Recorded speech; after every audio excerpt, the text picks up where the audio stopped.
Hello mga kasari, good morning. Today is Friday at meron po tayong inaantay si Sir Marcel na taga Pure Gold para mag-order na po tayo sa kanya ng mga wala na dito sa tindahan. Yung mga ino-order ko parati kay Pure Gold, ayan. Yung mga fast-moving items ngayon, i-share ko sa inyo guys. Bago dumating si Sir Marcel, ayan. Share ko sa inyo na ang mabenta po ngayon is yung Energen Choco. Nagtataka lang ako mga kasari, sasabihin ko kay Sir Marcel na medyo gandahan yung sulat. Kasi nung nakaraan, dalawang tayo ng Energen Choco yung order ko pero isa lang yung nasa box. Siguro hindi masyadong naintindihan nung naglalagay sa cart yung sulat ni Sir Marcel. Ngayon, dalawang tayo ulit yung order ko dahil ubos na yung ating Energen Choco. And then, order din tayo ng Creamy White, Copico Blanca, Gray Taste Choco. Yan yung mga mabibenta ngayon. And then, Birch Tree, tsaka Swak. Ayan, hindi yan mawawala sa mabenta. Magic Sarap, Chicheria, na madami-dami tayong o-order ngayon na chicheria kasi medyo naging mabenta, 'di ba nung nakaraan na pag-share ko sa inyo na mga fast-moving items, hindi masyadong mabenta yung mga chicheria, pero ngayon tingnan niyo naman yung ating mga chicheria section ng kasari. Pakita ko sa inyo. Ayan o. Wala na masyadong nakaano dyan. Ginawan ko na lang ng paraan. Yan, iisa na lang yung nagaraya natin. Wala na rin tayong sugo and corned beets. And sobrang daming chicheria ang wala na dito. Like Piatos na Blue, Oishi, Pishda, ayan, roller coaster. Sobrang dami guys na wala na talagang chicheria ngayon. Sa mga delata, medyo madami pa tayong delata. Kita nyo naman dyan sa likuran. Medyo madami pa tayong delata kaya konti lang yung o-orderin natin. Mostly mga ano lang yung o-orderin natin guys.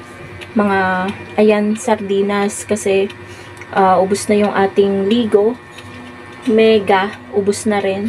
And then, o-order din tayo ng condense. Magdadagdag na tayo ng klase ng condense ulit. Medyo madilim lang guys kasi nakababa yung trapal dito sa labas. And then, nakasarado yung pinto dahil may kasama po ako. Yung aking anakish. Ayan, yung aking anak. Ayan, kasama ko. Sobrang kulit mga kasari. Tayo ay naka long sleeve din. Kasi, parang pa 2 days or 3 days ng malamig. Damang-dama na ang malamig, 'di ba? 'Di ba alam niyo naman mga kasari kapag magpapasko, talagang malamig ang ano, lalo na kami dito na malapit kami sa Tagaytay. 15 minutes away, 'di ba? 15 minutes ita-travel mo, nasa Tagaytay ka na, minsan nga 10 minutes lang kung walang traffic ganun. So, sa alak, ang fast moving mga kasari sa alak kung nangangati yung ulo ko. Nakapuyod ako guys, kaya ang lapad ng noo ko. Ang fast moving is yung Red Horse na maliit. Yan. Nakaubos na tayo ng isang case ng Red Horse na maliit. Pero ang bumibili lang niyan halos ay isang tao lang. Nakakailang Red Horse siya sa maghapon, siguro nakakatatlo, 4. Bawat daan dito bumibili siya, tapos isang tunggaan lang na ganyan.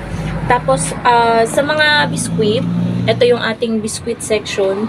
Puntahan natin. May mga klase ng biskwit guys na hindi masyadong mabenta. Pero ang mabenta is yung Calchis, yung ating Skyflakes. Yan yung mga mabibenta. Dewberry, siguro mga 3 weeks na tayong nag-order ng Dewberry pero wala pa din.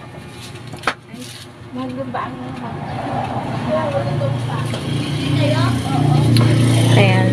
Kala ko may bibili pero umalis. Tsahin ko. Kasi may pandesal daw dun sa labas. Binigyan nga ako guys ni mother. Ito oh. Ayan. Pinatong ko na lang sa baso. And then si Basha nangungulit. Ito naman siya. Yan lang yung mga ganap namin guys. Pero si Jowa pa uwi na rin siya mamaya. Mga tanghali daw or hapon, uuwi na siya. So, meron na ulit kaming kasama. Kasi kapag wala si Jowa, parati ko tong kasama dito, guys. Nahabol siya, umiiyak siya. Kaya dilim pa lang, kasama ko na siya dito. Kaya maghapong sara yung pinto. Kaya hindi din maghapon pinapatay yung ilaw dito dahil madilim po talaga kapag walang ilaw. Lalo na't hindi ang kulit. Lalo na kapag hindi bukas guys, yung pinto talagang madilim. May pusa kasi guys sa labas, kaya kinukulkul niya tong pinto sa baba. So, ayun mga kasari, update ko na lang kayo kapag dumating na si Sir Marcel. Yun lang naman yung mga naging fast moving. Yung iba naman, parati ko naman na-share sa inyo, yung sigarilyo, ayan. Pero yung itlog, hindi ngayon mabenta ang itlog dahil hindi pa tayo nakakaubos ng isang tray. 1 week na. Ganun guys, katumal ang itlog. Simula nung nagtaas ako ng 10 pesos. Pero lahat naman ng mga tindahan na dito, 10 pesos na yung bentahan ng itlog. So, ayun. Update ko na lang kayo guys ulit kapag dumating na si Sir Marcel. 2 hours later. Ayan guys, nakarating na si Sir Marcel, kaso naghahanap siya ng ballpen, wala daw siyang ballpen. Nabili siya sa akin, kaso sakto naman, ubos ngayon yung aking ballpen. Sabi ko punta siya dun sa kabilang tindahan. Ito guys yung gamit niya. Ayan, iniwan niya dyan.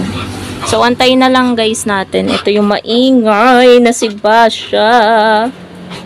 Tatahol-tahol na naman yan. Antayin na lang guys natin si Sir Marcel.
Ayan po mga kasari, nakaalis na po si Sir Marcel. Hindi ko na guys na videoan yung paglalakad niya kasi akala ko napindot ko na yung etong video. Hindi ko pala napindot, salita ko ng salita, nakalagpas na siya. So wala na tayo magagawa, wala na tayo mabibidyohan. So yun lang guys, ang mga ganap dito sa tindahan. Hindi ko na lalagyan ng sounds kasi panay ano nito eh. Tinan mo, kaya uhaw na uhaw eh. Ang kulit-kulit eh. Yan guys, Kaya uhaw na uhaw tong buwaka ng to. Wala nang ginawa. Simula dumating si Sir Marcel tahol na lang ng tahol. Napakakulit. Ana. Saan ka ngayon tatahol? Wala nang tao. So, yun lang guys. Thank you so much for watching. Yan lang po ang ganap ngayong Friday dito sa tindahan. Happy selling po sa inyong lahat. Bye!